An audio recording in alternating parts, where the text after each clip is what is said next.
नमस्कार, आप देख रहे हैं न्यूज इंडिया। मैं शेखर त्रिवेदी। वोट युद्ध चल रहा है। उत्तर प्रदेश 2022 के विधानसभा चुनाव में प्रवेश कर चुका है।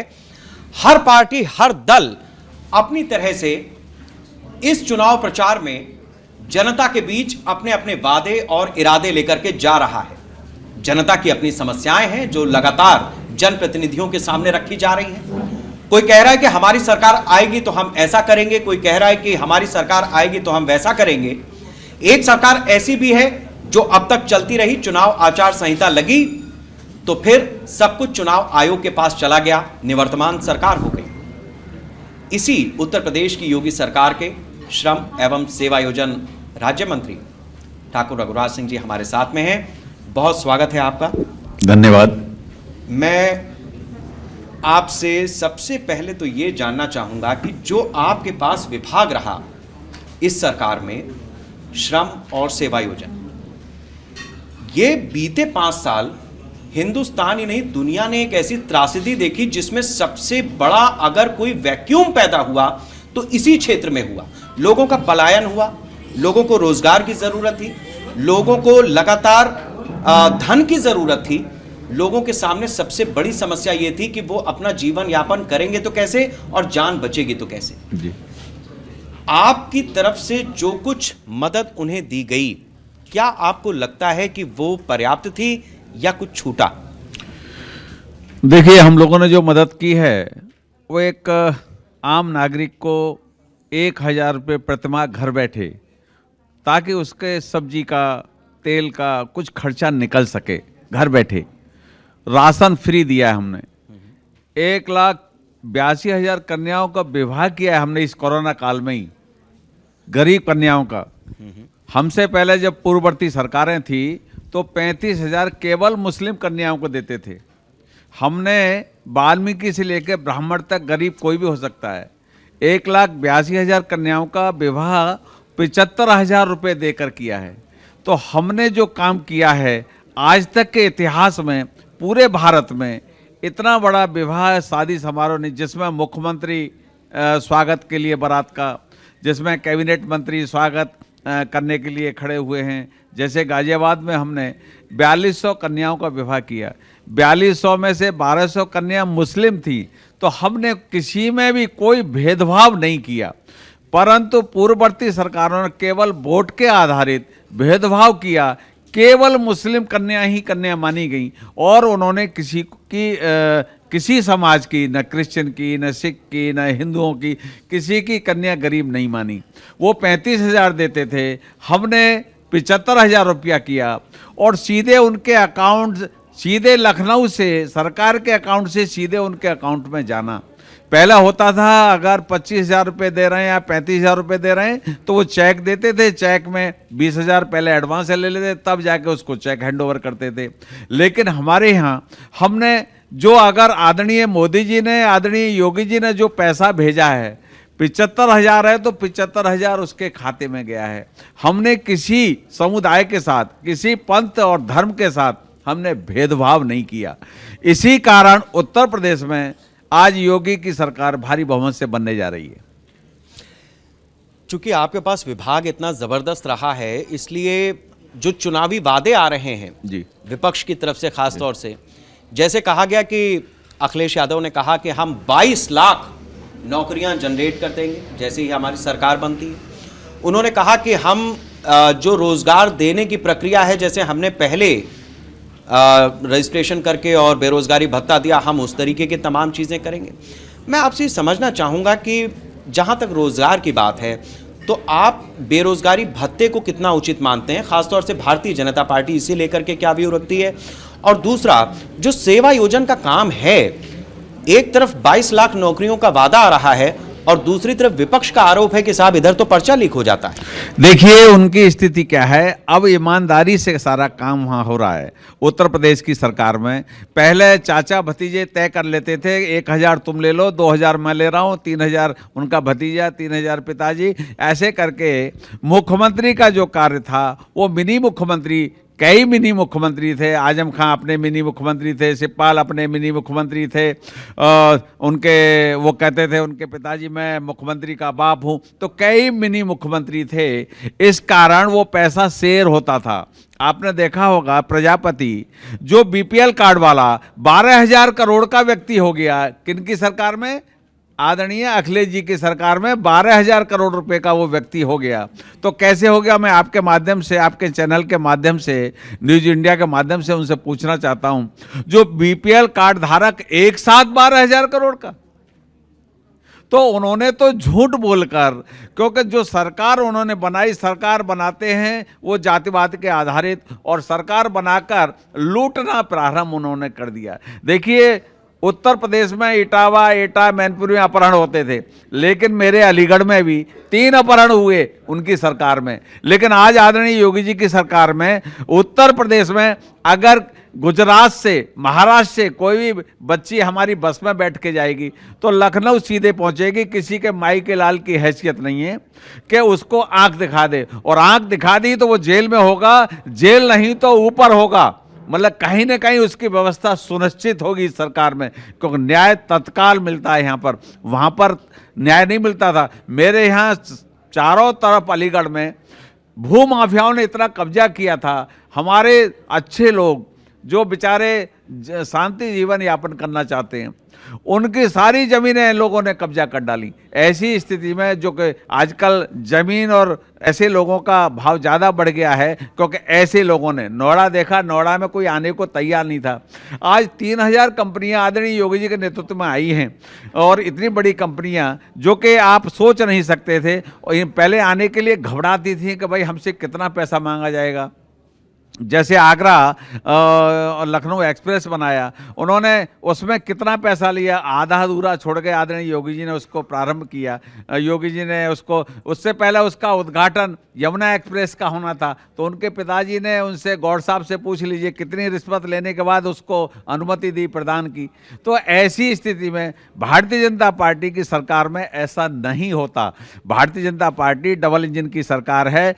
आदरणीय मोदी जी हमारे सारथी के रूप में, कृष्ण भगवान के रूप में इस रथ को हाँक रहे हैं, और आदरणीय योगी जी हमारे अर्जुन की तरह अपना बाण दाग रहे हैं, क्योंकि ईमानदारी का बाण जो है सब जगह दिखता है। क्योंकि सामने जो बैठे हुए ये धर्म युद्ध की लड़ाई है, और एक तरफ कौरव खड़े, एक तरफ पांडव खड़े। तो हम तो पांडव हैं, क्योंकि हमने तो सारथी के रूप में आदरणीय मोदी जी को प्राप्त कर लिया है, और ये लोग बेईमान कौरवों की लड़ाई लड़ना चाहते हैं कि ये धर्मों के अधर्म की लड़ाई हो रही है। बिल्कुल, और ये दिलचस्प बात कही है रघुराज जी ने। जब महाभारत का युद्ध हो रहा था तो श्री कृष्ण ने कहा कि मैं शस्त्र नहीं उठाऊंगा, और जो उनकी नारायणी सेना थी वो कौरवों ने ली, और पांडवों ने खुद भगवान कृष्ण को लिया। और कृष्ण चूंकि ये कह चुके थे कि मैं शस्त्र नहीं उठाऊंगा, तो अर्जुन के सारथी बने। हम आज अलीगढ़ में हैं, और अलीगढ़ ब्रिज का भी क्षेत्र है, पश्चिमी उत्तर प्रदेश का ये एक बड़ा केंद्र है, और लगातार आजादी के बाद से अपना इसका एक बहुत ही दिलचस्प चुनावी इतिहास रहा है।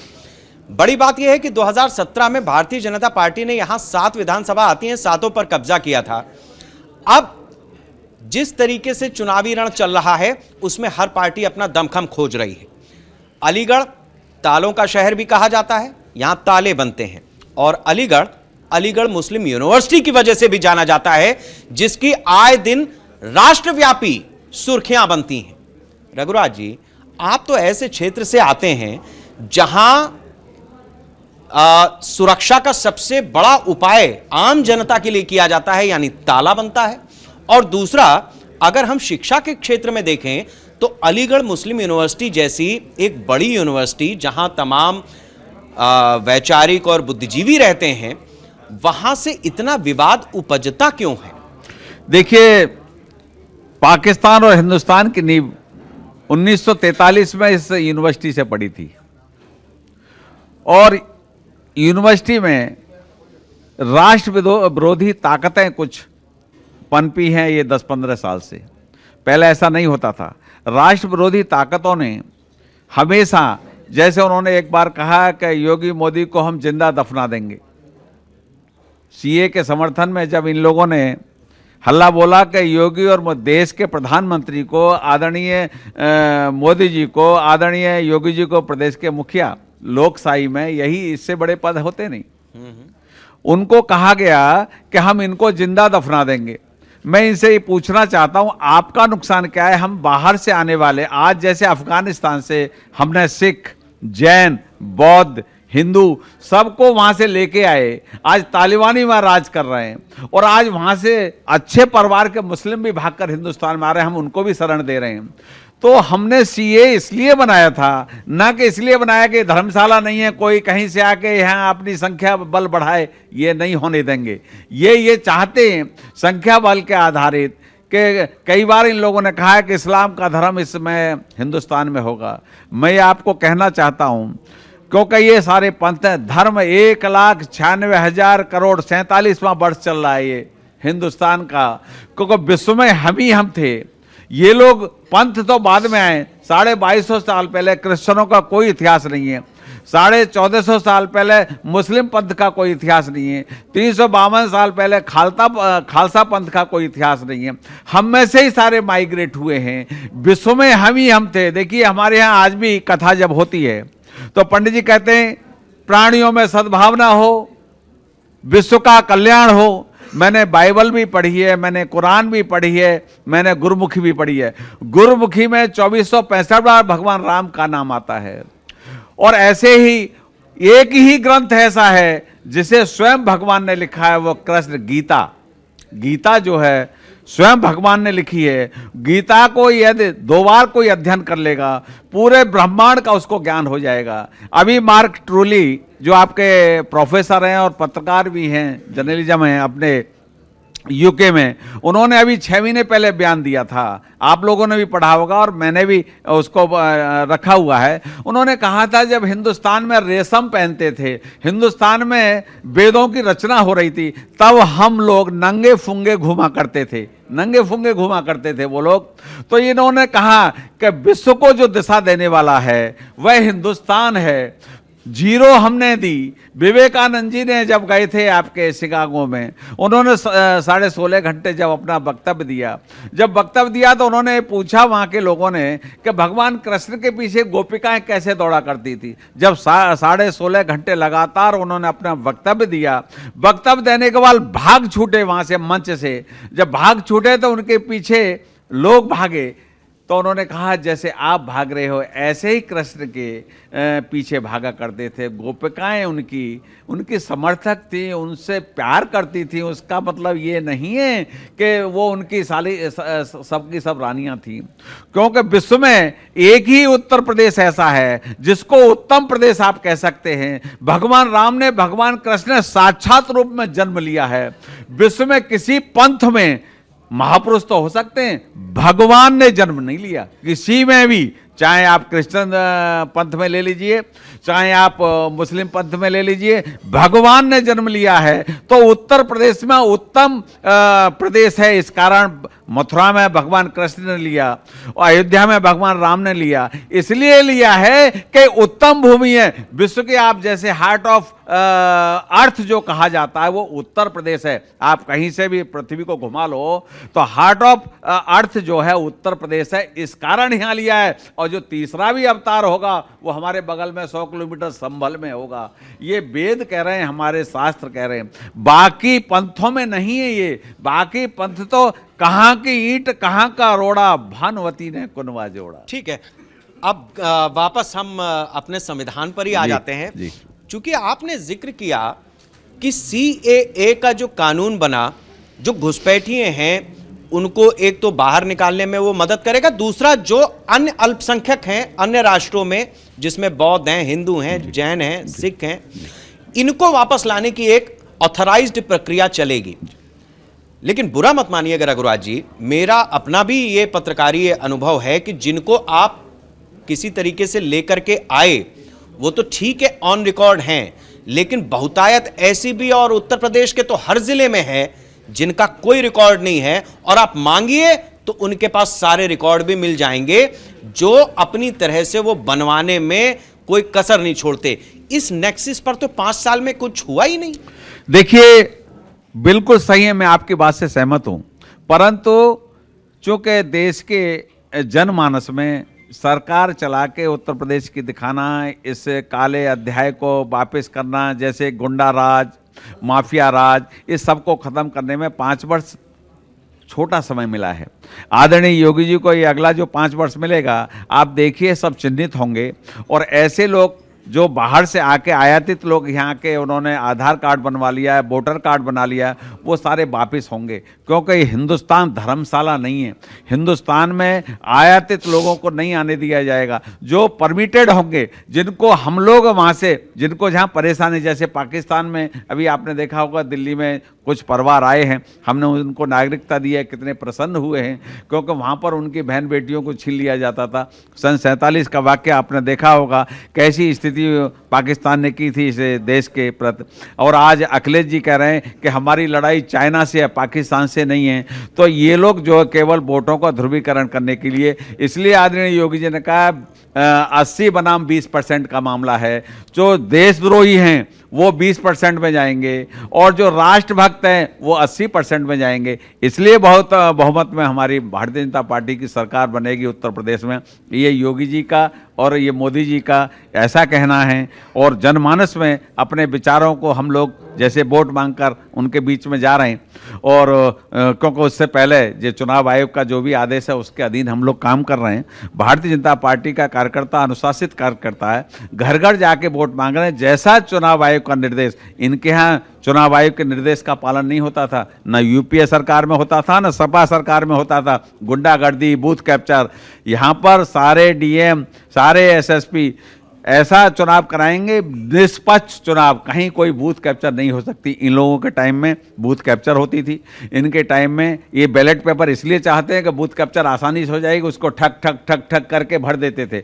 अब जनता जान चुकी है कि बेईमान कौन है और ईमानदार। बटन कोई भी दबाओ जाता कमल की तरफ। हाँ, यही तो गलत है, यही इसीलिए, क्योंकि वो ये चाहते थे ना कि बैलेट, आपने कई बार देखा इटावा में, एटा में, मैनपुरी में छीन ले गए सारे बैलेट और ठक ठक करके लगा के डाल दिए। तो ऐसी स्थिति अब नहीं होती, क्योंकि आदरणीय योगी जी का शासन है, आदरणीय मोदी जी का शासन है, क्योंकि स्वच्छ शासन, स्वच्छ प्रशासन, सब लोगों की नीयत साफ है। पहले अधिकारी बेचारे मजबूर होते थे, हम लोग वार्ता करते थे तो वो कहते थे कि साहब हम मजबूर हैं, हम क्या करें।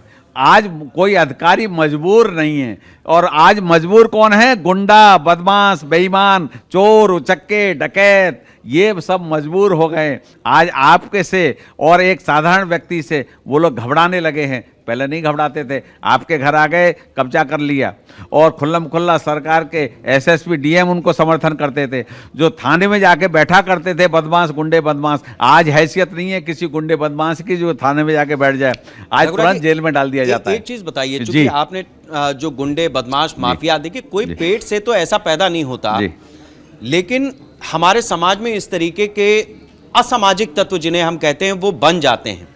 मैं आपसे समझना चाहूँगा कि हमारे अलग अलग पार्टियों के जनप्रतिनिधि हैं, सरकारें रही हैं, अच्छे लीडरान हैं, बावजूद इसके इस तरीके की जो स्थितियां समाज में बनती हैं, इनकी ट्रेनिंग, इनका स्कूल है कहाँ?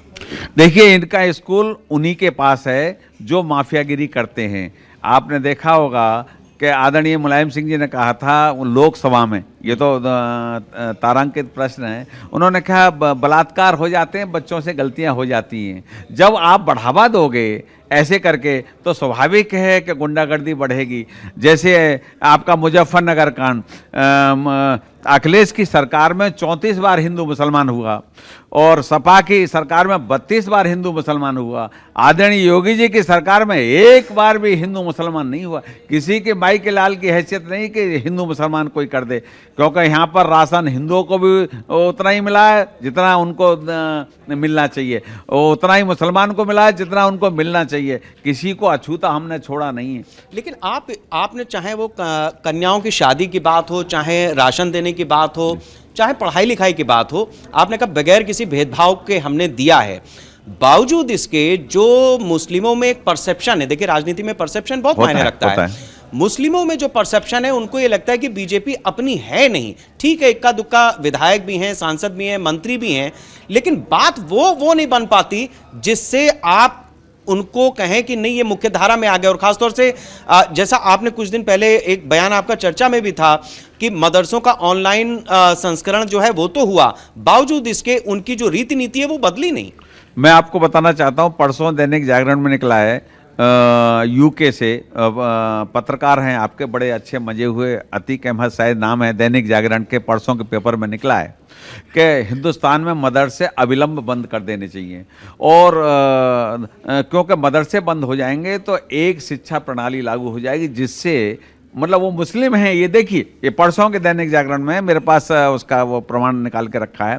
और मैंने 1 महीने पहले कहा था, क्योंकि जो बुरहान बानी जैसे लोग ये मदरसों से निकलते हैं, उनको देश के हित में नहीं पढ़ाया जाता, देश के अहित में पढ़ाया जाता है, उनको खूंखार रूप दिया जाता है।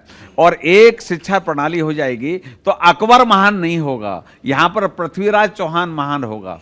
और जब पृथ्वीराज चौहान महान होगा तो ये देश की प्रणाली हो जाएगी। और यहाँ पर जो औरंगजेब महान बना दिया, जिसने 2.5 मन जनेऊ डेली तोला करता था हिंदुओं से मुसलमान में कन्वर्ट करने के, उसके नाम से रोड बना रखी है दिल्ली में, आप देख रहे हैं। और अकबर को महान, दी ग्रेट अकबर कहा गया, क्योंकि यहाँ पर 35 साल ऐसे अंगूठा छाप मदरसे से पढ़े हुए व्यक्ति 35 साल कांग्रेस में शिक्षा मंत्री थे भारत सरकार में, इसलिए उन्होंने अकबर महान पढ़ाया।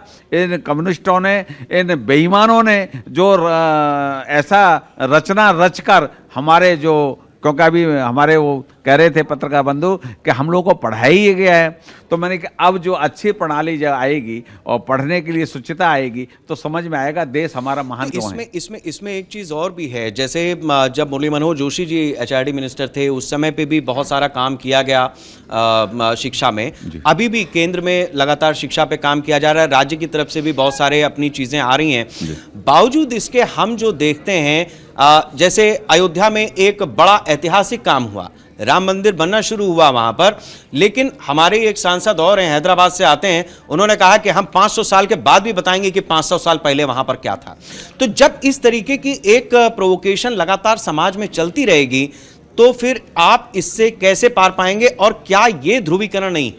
मैंने ओवैसी जी को कहा कि अपने 10 पीढ़ी पहले देख लो आप कौन थे, आप भी भगवान राम की संतान थे। मैं दुबई जाने का 2018 में मुझे मौका मिला, तो वहाँ के शेख ने, हम 165 देशों की वर्ल्ड मीट थी, उसमें उन्होंने जय श्री राम जय श्री राम जय श्री राम कह के उन्होंने नारा दे के और भाषण प्रारंभ किया।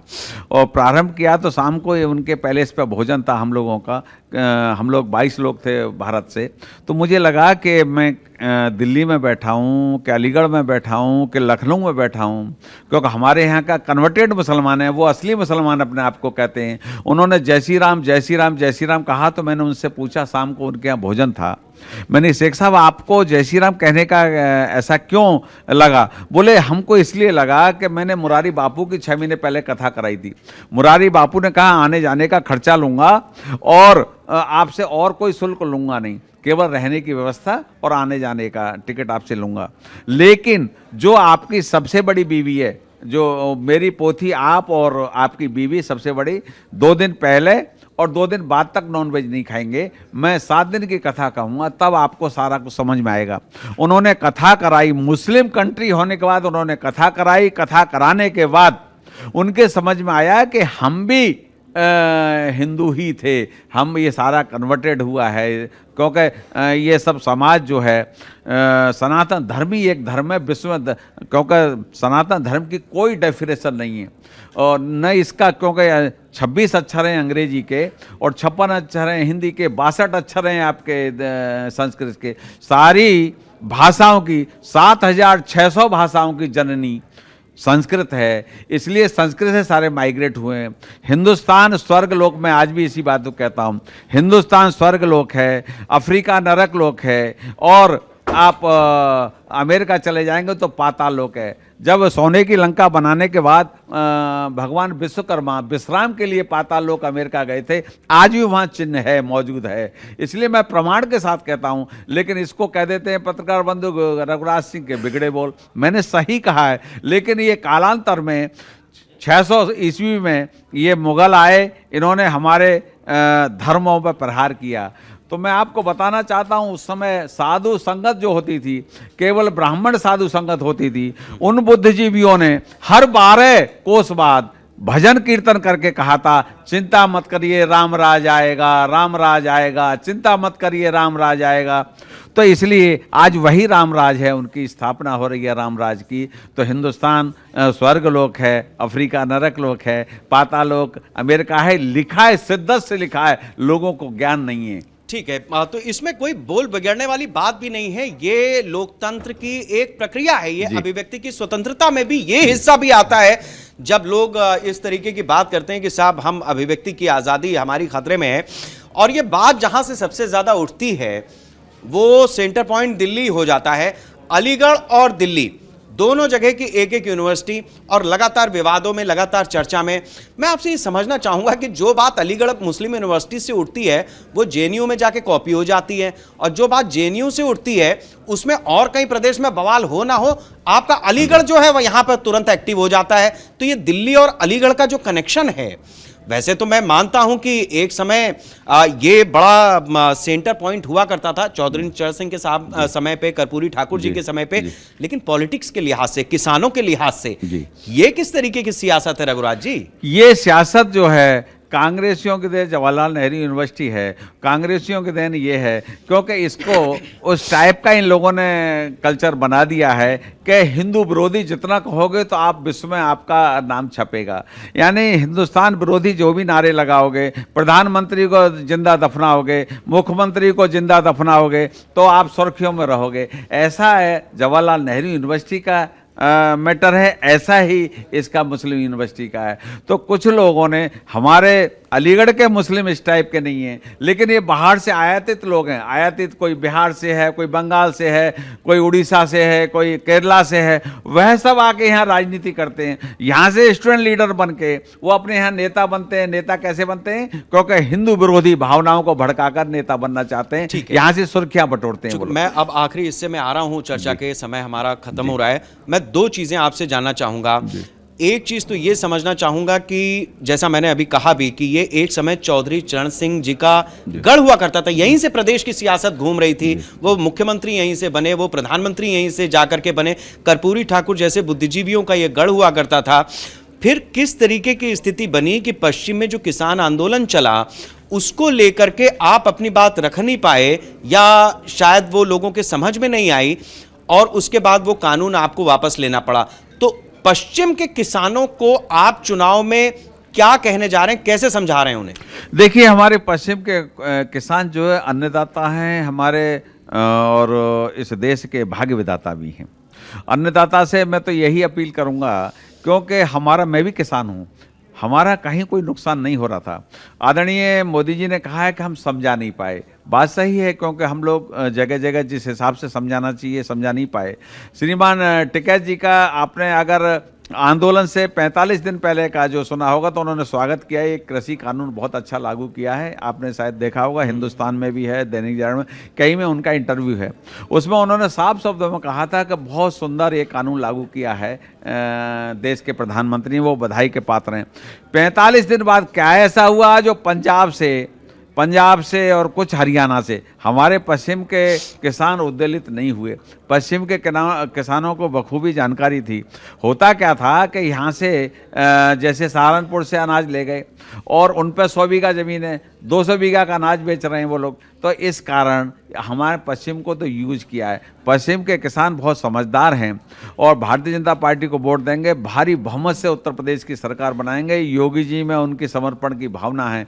कुछ 1-2% तो होते हैं, जैसे 20% बनाम 80%, जो राष्ट्रद्रोही हैं वो नहीं देंगे, जो राष्ट्र के समर्थक हैं, राष्ट्रभक्त हैं 80%, वो हमको वोट देंगे। इसलिए हमारी भारी बहुमत से सरकार बनेगी। ठीक है, तो ये बात मैं दर्शकों के लिए भी एक सवाल छोड़ देता हूं यहां पर कि आप जरा गूगल कीजिएगा एफपीसी का मतलब फार्मर प्रोड्यूसर कंपनी।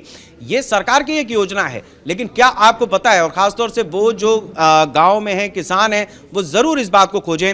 अब मैं आपसे बिल्कुल ये चीज़ समझना चाहूँगा कि चूंकि हम ब्रिज के क्षेत्र में बैठे हैं, ये पश्चिम का इलाका है, और कुछ लोगों के कृष्ण जी सपने में भी आए और फिर जवाब देने के लिए भी आए, सवाल बताने के लिए भी आए, लेकिन जो खुली आंख से दिखता है वो ये है कि जो अपनी ये जो परिक्रमा होती है, मुझे ऐसा लगता है कि तमाम विकास के कामों में एक चीज़ जो शायद थोड़ी सी छूटी रह गई वो ये कि जब अलीगढ़ में ये परिक्रमा खत्म होती है, जब 84 कोस वाली जी, तो ये जो आखिरी रास्ता है शायद उसका विकास अभी आपसे छूट गया, और कुछ ऐसे और भी काम होंगे जो शायद आप जिक्र करना चाहेंगे कि नहीं ये छूटा हुआ है, इसको भी पूरा करना। उत्तर प्रदेश में नहीं, देश में जितने धार्मिक हमारे स्थान हैं, धार्मिक मंदिर हैं, जिन्होंने औरंगजेब ने तोड़ा, जिन आक्रांताओं ने तोड़ा, हम सारे धार्मिक स्थान बनाएंगे, इसमें निश्चित बनाएंगे, ये हमारा संकल्प है।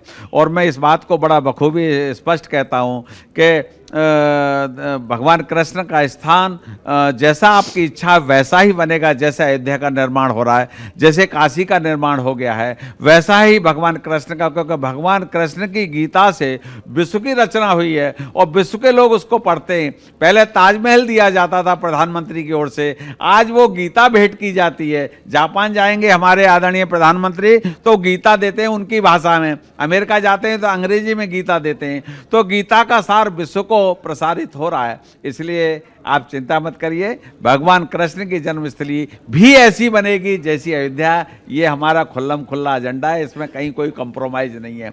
ये बहुसंख्यक की मांग है और ये डिमांड है, इसलिए पूरा होगा। मैं उत्तर प्रदेश की नहीं, मैं देश की बात करता हूं कि जो जो हमारे धर्म के स्थान तोड़े गए थे उन्हें पुनः हम बसाएंगे, पुनः वैसा का वैसा करेंगे जैसे जम्मू कश्मीर में हम कर रहे हैं। मेरा आखिरी सवाल इस चर्चा का 30 सेकंड है सिर्फ मेरे पास। 2014 से जो कवायद विपक्ष की तरफ से चल रही है, 2022 का चुनाव ऐसा लगता है कि विकास का मुद्दा आप भले कहें, आप 80 और 20 की लड़ाई भले कहें, लेकिन ये चुनाव मेरी नज़र से अगर आप देखेंगे तो ऐसा लगता है कि जो फॉर्मूला 2014 से बना कि हिंदुआना एक हुआ, ये फ्रैक्शन ऑफ हिंदूज का चुनाव है। किस तरीके से हिंदुओं का मत जो है वो डिवाइड हो जाए, क्या आपके पास इसके लिए कोई स्ट्रेटजी है? क्योंकि दूसरा तरफ का जो पोलराइजेशन का वोट है वो एक तरफा दिखाई देता है। देखिए, सब लोग समझ चुके हैं, क्योंकि जैसे औरंगजेब ने अपने बाप को कैद करके शासन पाया था, अखिलेश जी औरंगजेब के दूसरे भाई हैं, उन्होंने अपने पिताजी को कैद कर दिया है, आज वो बाहर आ नहीं सकते। इसलिए जनता समझ चुकी है और जनता भारी बहुमत से आदरणीय योगी जी को प्रदेश का मुखिया बनाने जा रही है। आप 10 मार्च को आप देख लेना कि इनकी सीट, मैंने पहले ही कह दिया था कि 40 से 45 या 55 सीट से ज़्यादा ये नहीं आने वाले, क्योंकि औरंगजेब की भाषा को समझ चुकी है जनता।